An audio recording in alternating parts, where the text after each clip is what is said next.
Megaponera, the Matabele ant. These powerful predators are twice the termite size. With the colony's hunger driving her, a Matabele scout searches for a target.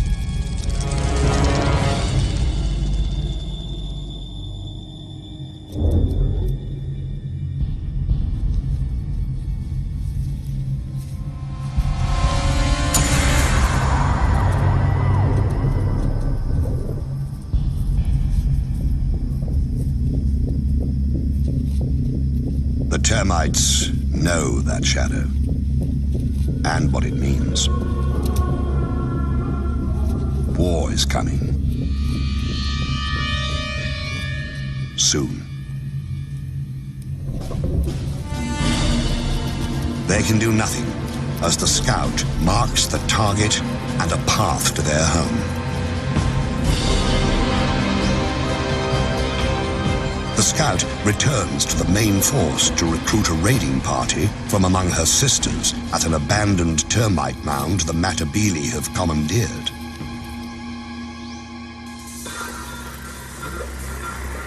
With a jolt of pheromones, the chemical message travels among the warriors.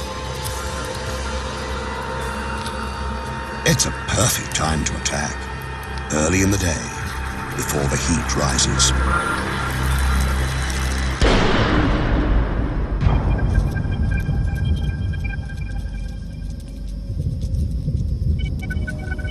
Matabele move out with the ominous, deliberate pace of a Roman legion.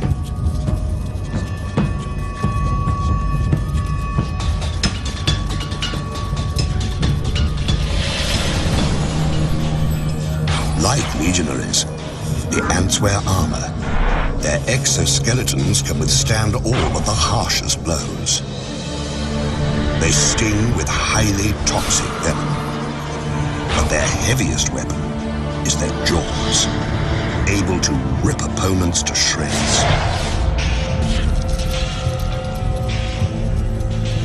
A raiding force can consist of 600 ants.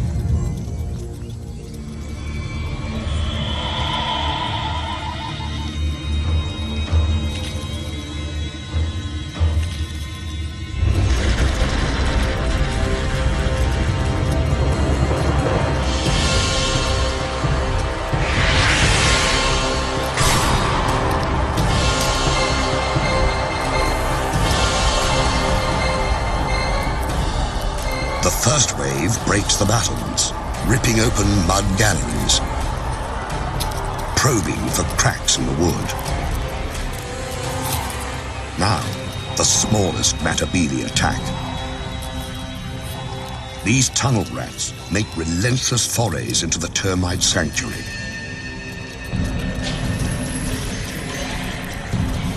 Heavier troops, some more than 2.5 centimeters long, line up for the grisly harvest. It's the devil's buffet. All you can kill, all you can carry.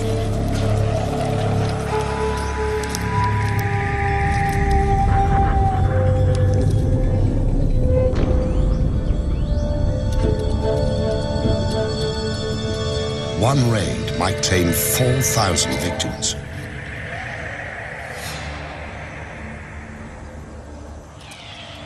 When the Matabele have all the dead termites they can manage, they head home. In a single day, a Matabele colony might send out 3 or 4 such forces.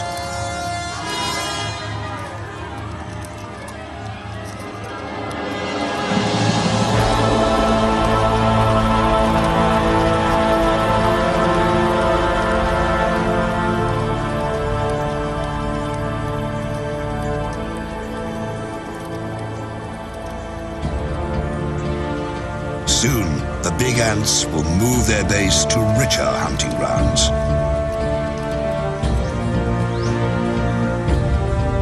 But today, their young will feast like kings, fattened on the spoils of war.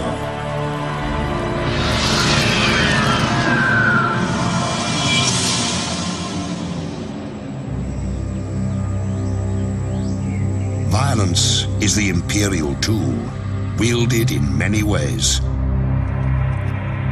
Sometimes to disrupt, sometimes to control.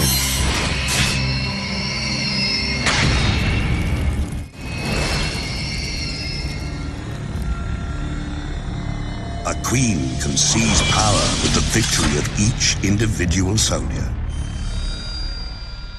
or by overwhelming force. Some empires grow so large, they send everything fleeing before them.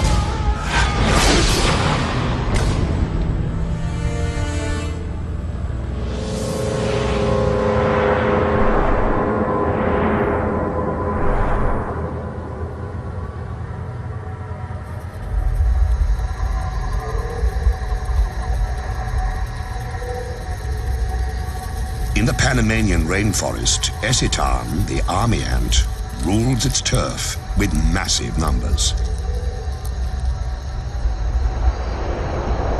Army ants travel in deadly columns, a lethal force ever on the move. But this is not an attack. These ants, 500,000 to 700,000 of them, have been marching all night, their young in tow. Theirs is a nomadic existence, embodied in their bivouac. Army ants are their own fortress, a living, breathing domain that travels on countless legs. And those legs are strong. One Esitan hanging by its claws can support another 100 ants. For a man to match that feat, he'd have to hold up 3 armored vehicles.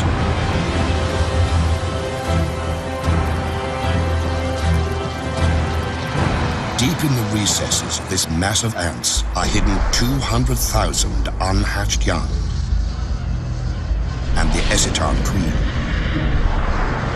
She lays eggs by the million, keeping the colony alive and forcing it to find sustenance.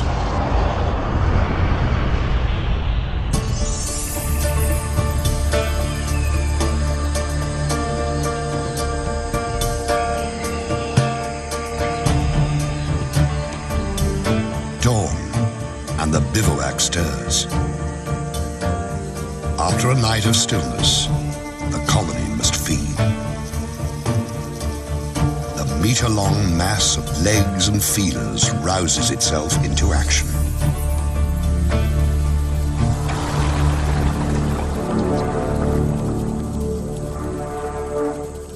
The ants begin in columns that branch apart and widen, becoming an invincible tide that can travel 300 meters a day. It's called a swarm raid, and it consists of several 100,000 ants.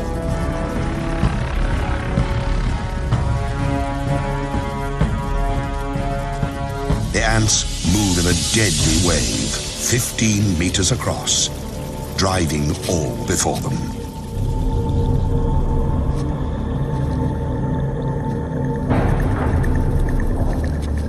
Those who fail to flee are doomed.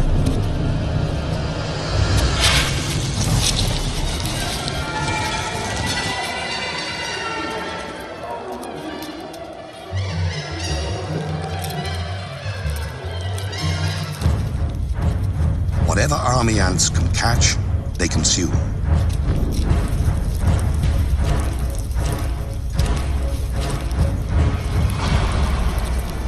The attackers shred their prey so they can carry it back to feed the young.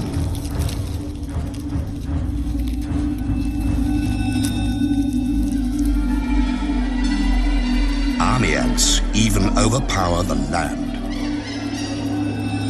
They instinctively form bridges that carry the swarm over gaps and gullies. Across these living structures flows a steady stream of corpses. 30,000 a day.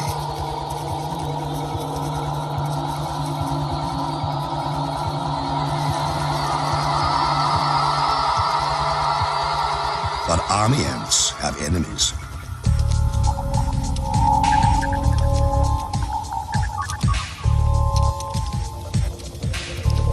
Along the swarm's edges, bandits try to pick off stragglers.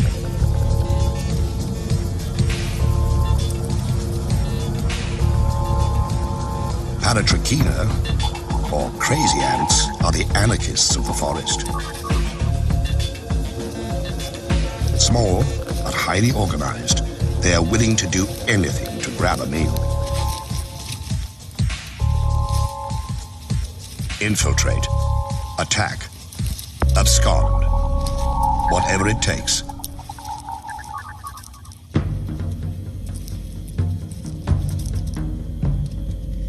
Instead of stingers, the crazy ant has spray jets that spew paralyzing venom. It lets the cruel little soldiers take down much larger opponents.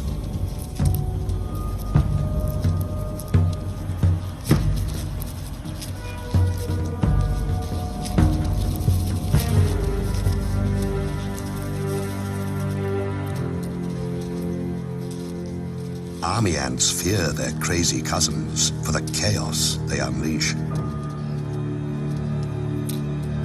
The bigger insects have to fight for their lives against the anarchist throngs. At first, the crazy ant's venom stuns the army ants. Then the effects wear off, and the army ants regain their strength. They handily escape the tiny pirates and return to the business of the raid.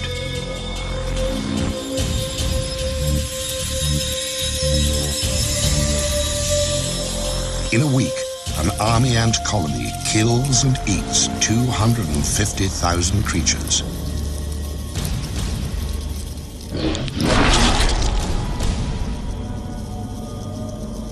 Ravaging the landscape, army ants shred its sense of order.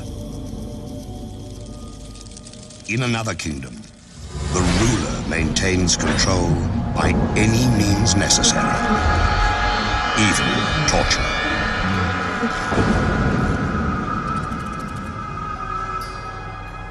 The Empress can afford to be gracious.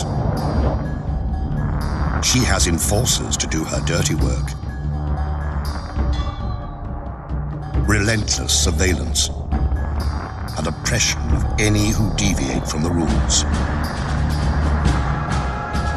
In the kingdom of Mellifera, order is the order of the day.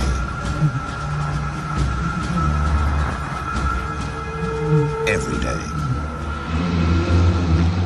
Mellifera, European honeybees, seem to lead a sweet existence, gathering pollen and turning it into gold.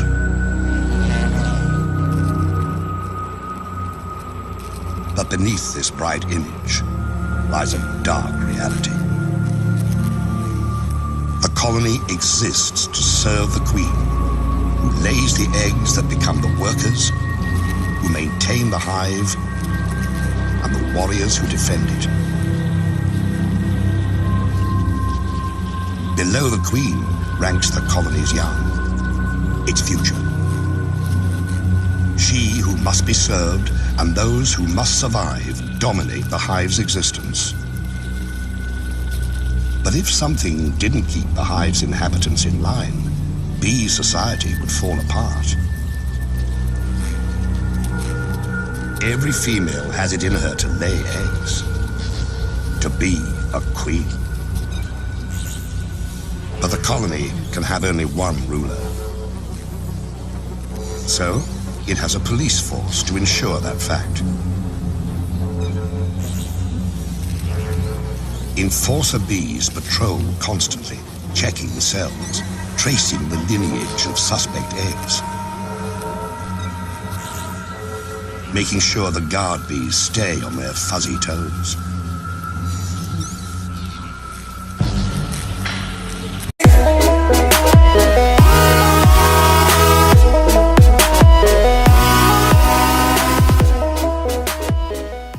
Revolutionaries.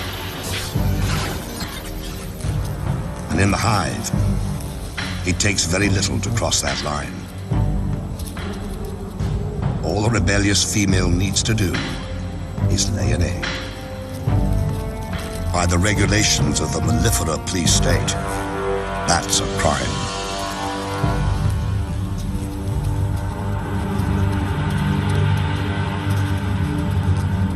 One bee is breaking the law. She deposits an egg in what she hopes is safety. If they thought they could get away with it, half the bees here would do the same. And the hive would fall into disarray. That's why police bees make their rounds, searching for evidence of insurrection.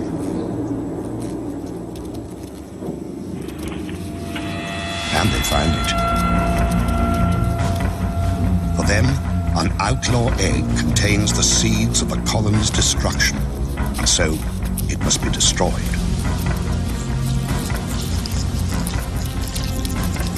And to drive the lesson home, they brutalize the offender, keeping the hive safe and the queen's position secure.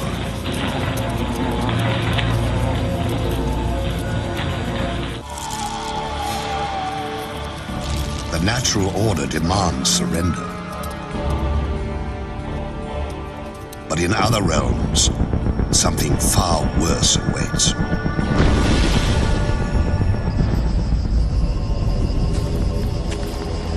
In the imperial domain, it is not enough to rule. Others also must serve. By abduction and terror, the empire assures itself of slaves. Warriors carry the captives into servitude.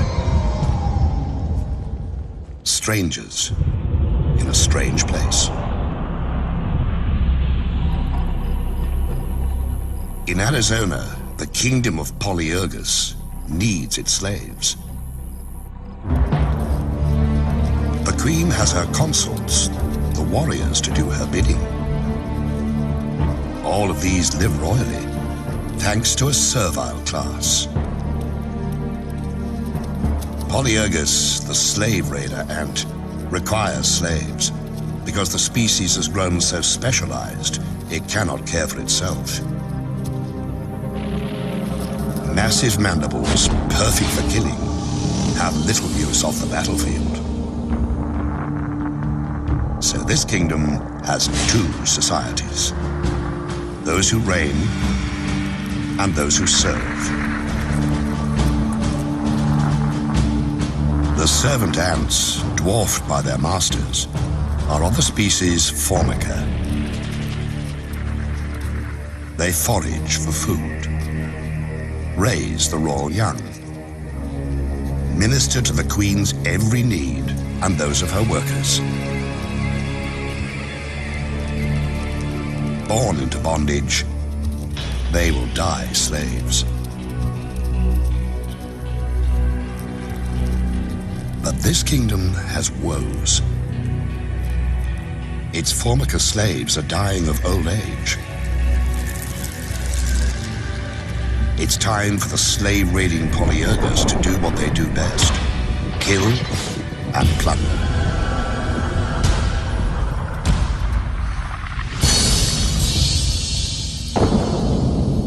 A scout has found a Formica nest. She enlists a gang of raiders. A roiling mass of red aggression, spoiling for battle. In an instant, they're off. 1,500 to 2,000 ants flowing across the terrain with a single purpose: seize slaves.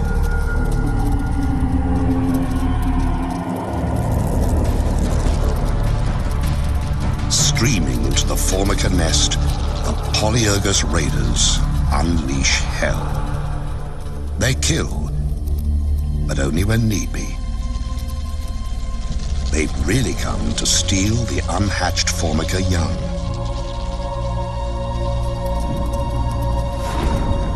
In a chilling display of single-minded oppression, Polyergus raiders blow past the startled formica to grab as many pupae as they can. It's not unusual for raiders to carry off 500 to 800 new slaves, decimating a colony.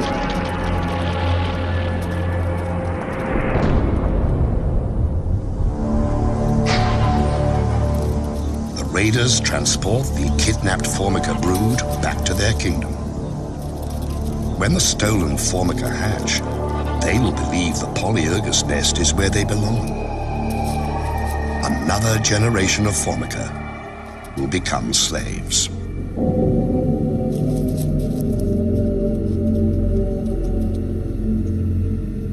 At the wrecked formica nest, the queen roams amid the ruins, her offspring abducted and enslaved. She has been spared,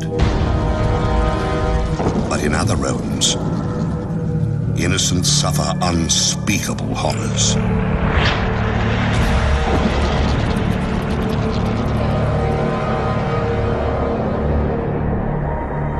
Some kingdoms steal youngsters to enslave them.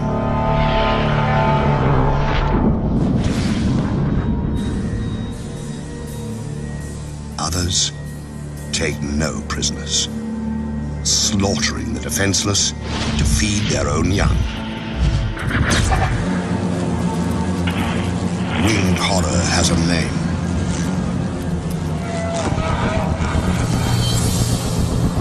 Mandarinia, the giant hornet.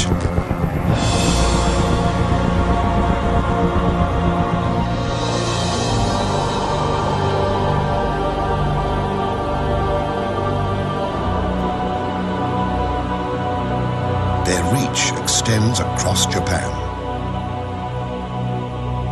Their empire reigns in dark, secluded places.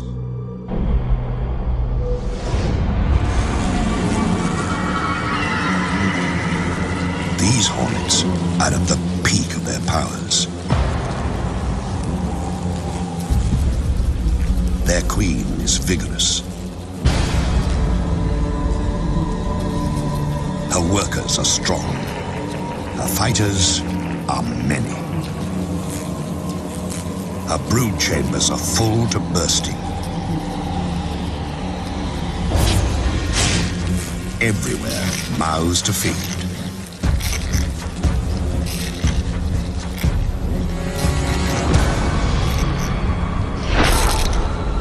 Countless larvae signal their relentless hunger by scratching at the walls of their cells. The grating drives the adult hornets into action.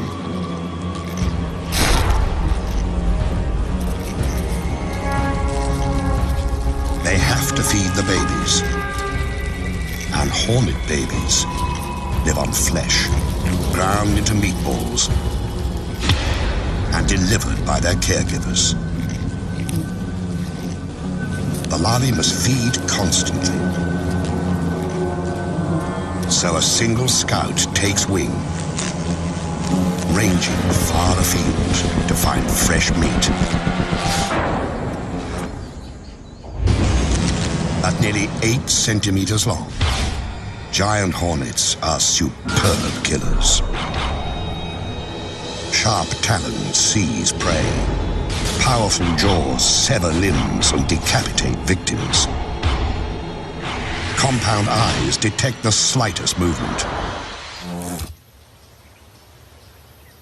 And this scout has found a fat, defenseless target. A hive full of mellifera, European honeybees. The scout marks it with pheromones.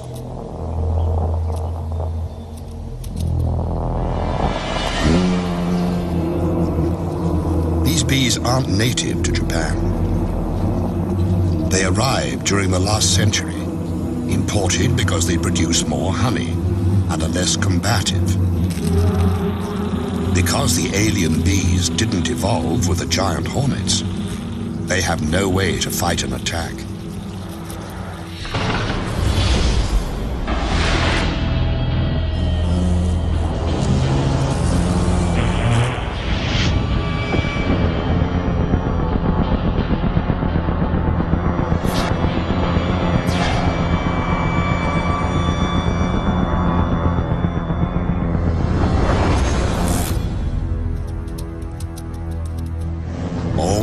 bees know to do is mass at the hive entrance. There, they prepare to fight to the death.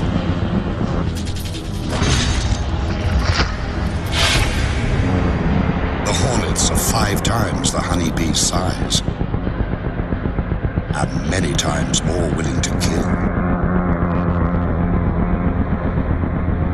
In the stillness, fierce wings and fearsome odds.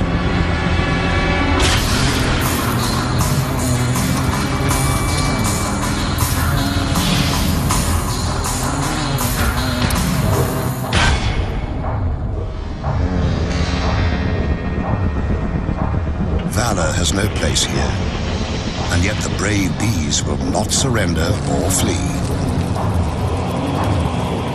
They will kill a hornet or two, but what is one dead hornet when so many live? Reveling as they do in the deaths of bees by the thousand.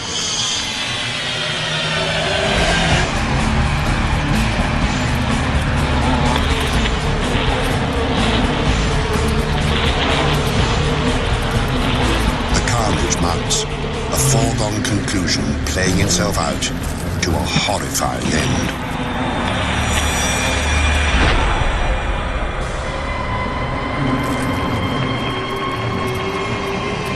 In only hours, 20 or 30 hornets can wipe out a hive of 30,000 bees.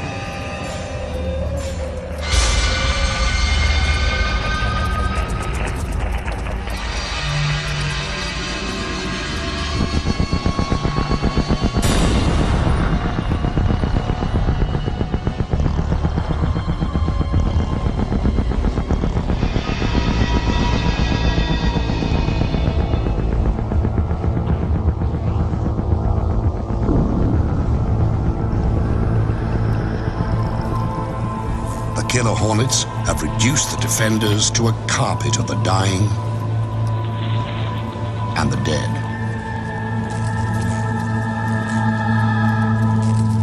Now they can rob at their leisure, sometimes for days. This bee colony is doomed, the victims left to rot. The raiders gorge on honey, even licking it from carcasses.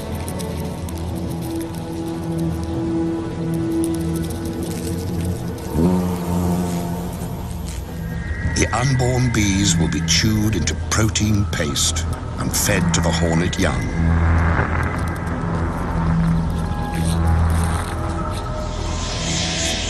For every empire that seems invincible, there is an opponent able and ready to exploit an unexpected weakness.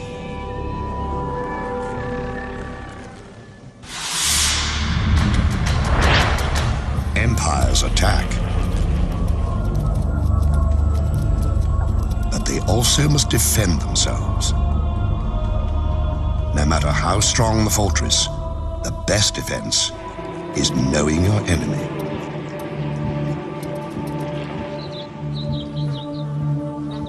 These bees have learned that lesson. For eons, they have thrived in the giant hornet's deadly shadow. The bees of Sarana know the giant hornets send scouts to find their hives.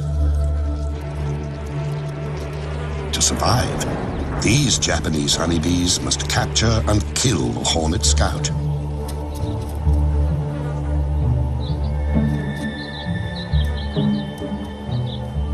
And to do that, they have a secret weapon.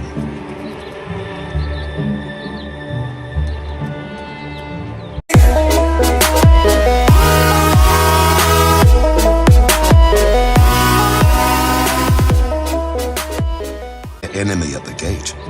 The soldier bees pull back slightly. Their waggling signals a sneak attack. They're enticing the hornet to enter their hive. When she takes a few sacrificial targets, the bees attack.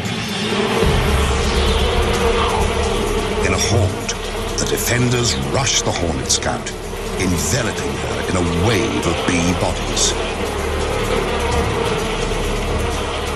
But they don't sting. Instead, the bees crowd belly to belly against the invading beast. Vibrating their abdomens, they create a ball of heat that clasps the hornet at its livid core. It's a battle with narrow margins. The bees can stand temperatures up to 50 degrees. The hornet can only survive to 46. The temperature of the core, 47 degrees. For 20 minutes, the squirming orb presses onto its prey. Bees die. Others step up. If the scout escapes, all is lost.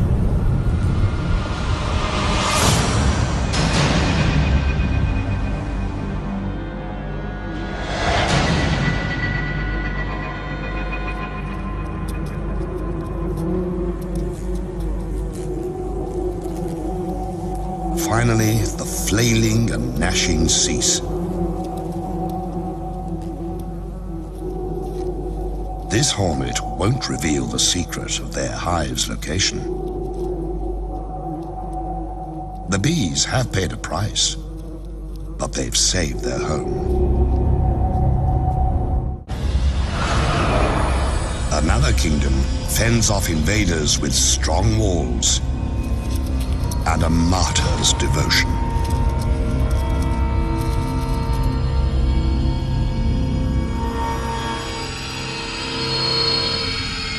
In the land of macrotermes, jousting for territory and resources never relents.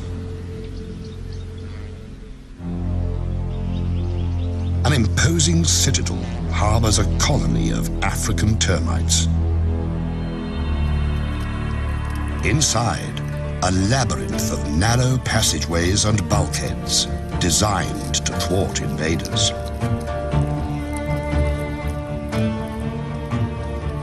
The termites are watchful, lest their citadel fall.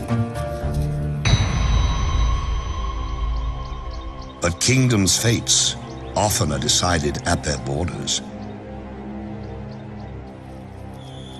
A remote outpost can be all that stands between survival and the empire's collapse.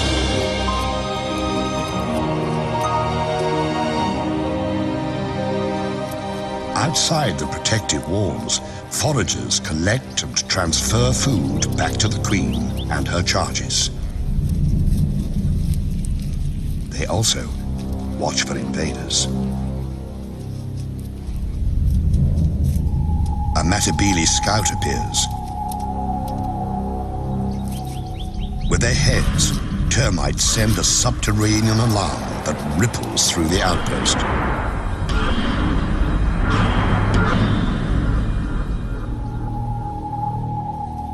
At the edge of the compound, a platoon of defenders occupies a fallen branch.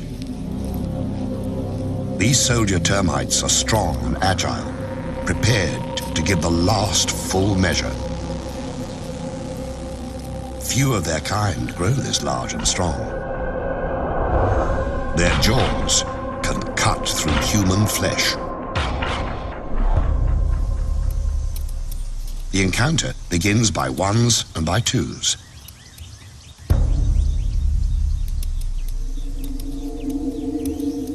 A raider infiltrates. A sentry patrols.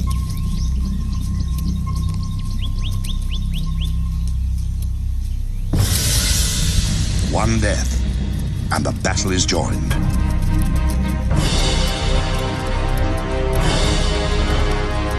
The ants stream forward, attacking with no mercy.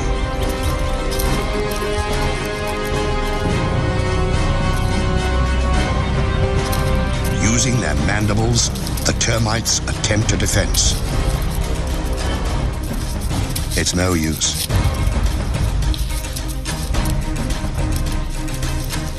Some seek shelter,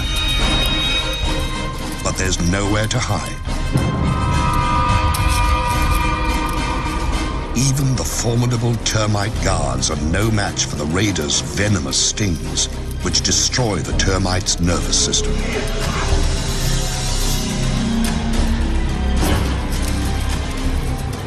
It's more feast than fight, as ants sting and slash the defenders to pieces. But the warriors who fall here do not die in vain. They stand against the Matabele tide, while their comrades in the galleries organize a last-ditch defense.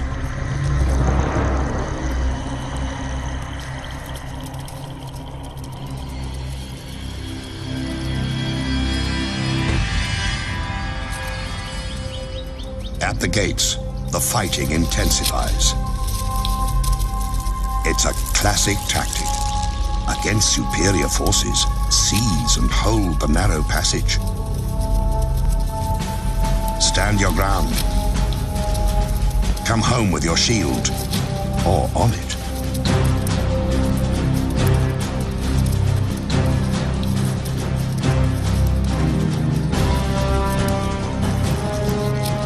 The termite soldiers never relent. Sacrificing themselves, they buy precious time for defenders to seal off the embattled bunker.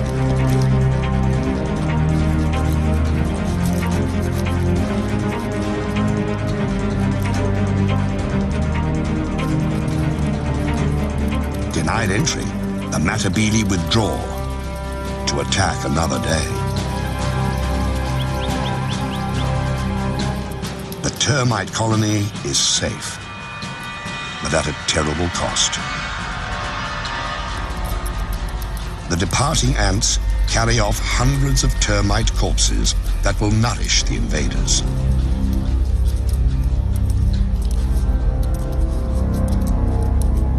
Clever strategies can prevail. So can impenetrable defenses. But there's no way to prevent an attack from within. A kingdom's fate can turn in the blink of a treacherous eye.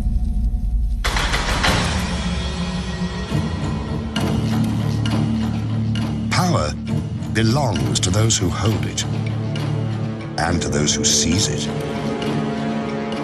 An empress is only as safe as her courtiers allow. When danger stalks the halls, rulers do well to beware. In the kingdom of Polyergus, virgin queens have to steal empires for themselves. They cannot inherit this domain. A reigning queen will tolerate no rival. So, a would-be monarch must infiltrate a formican nest, murder its queen, and steal her identity. To start their quest, young queens join a slave raid.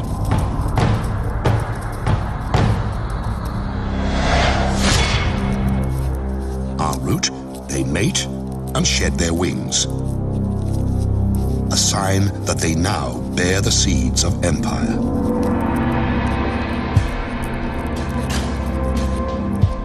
One queen has picked her target. She approaches the formica nest, ready to seize power. But before this killer queen can attack, she must evade her quarry's protectors. She releases a pheromone. Like a chemical spell, the scent neutralizes and repels the formica defenders. The colony's heart is where the queen is, and the interloper means to pierce that heart.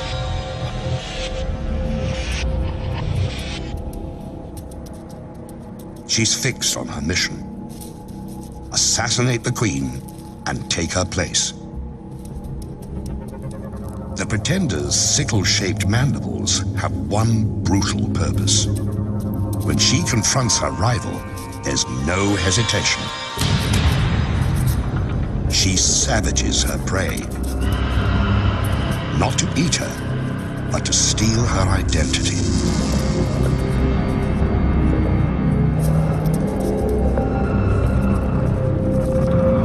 Attendants try to pull the wounded queen to safety, but the murderess will not allow it.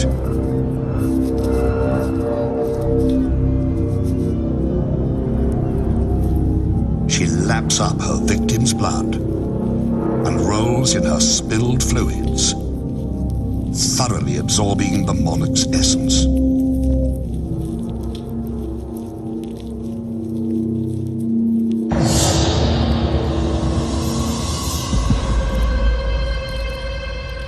After 20 violent minutes, the Formican queen is left to die.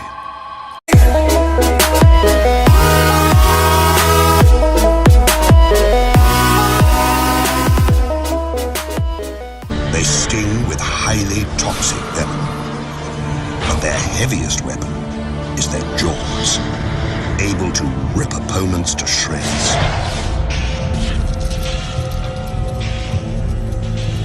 A raiding force can consist of 600 ants.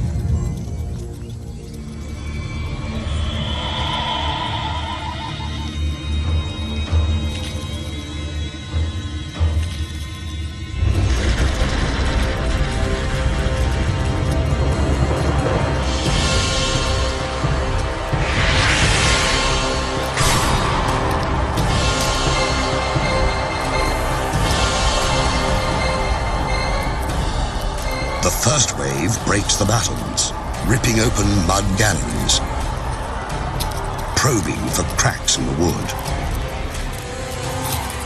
Now, the smallest Matabele attack. These tunnel rats make relentless forays into the termite sanctuary.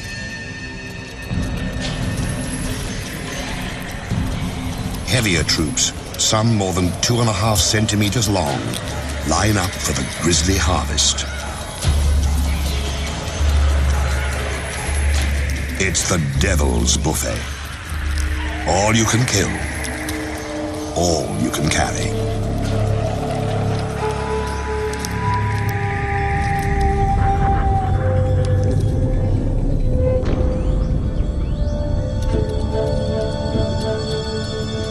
One raid might claim 4,000 victims.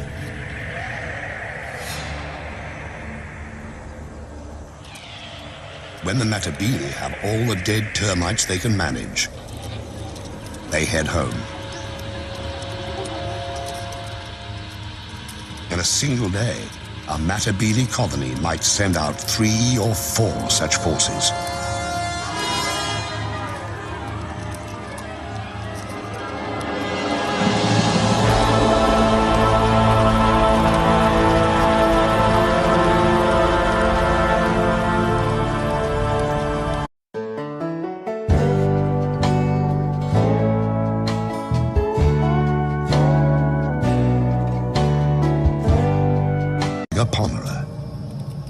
The Matabele ant. These powerful predators are twice the termite size. With the colony's hunger driving her, a Matabele scout searches for a target.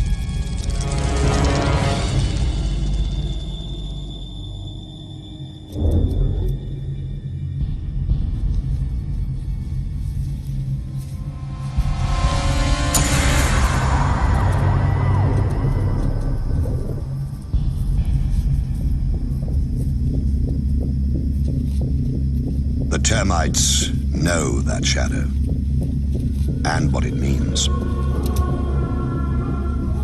War is coming. Soon. They can do nothing as the scout marks the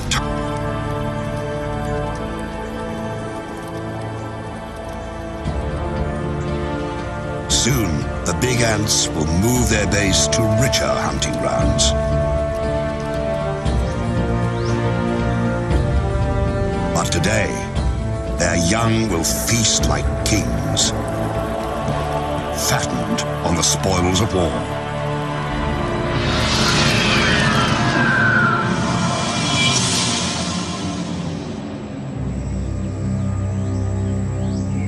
Violence is the imperial tool, wielded in many ways. Sometimes to disrupt, sometimes to control.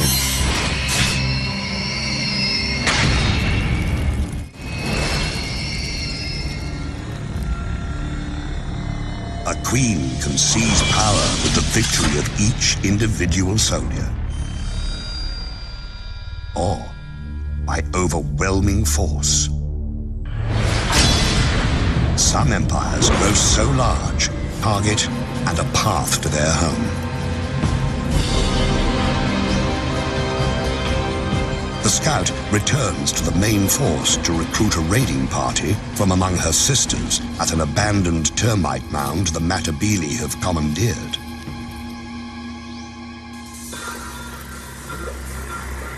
With a jolt of pheromones, the chemical message travels among the warriors. It's a perfect time to attack, early in the day, before the heat rises.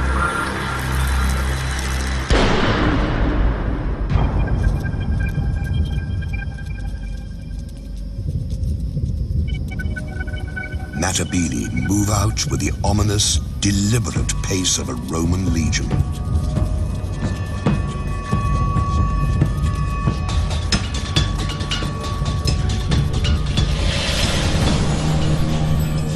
Like legionaries, the ants wear armor. Their exoskeletons can withstand all but the harshest blows.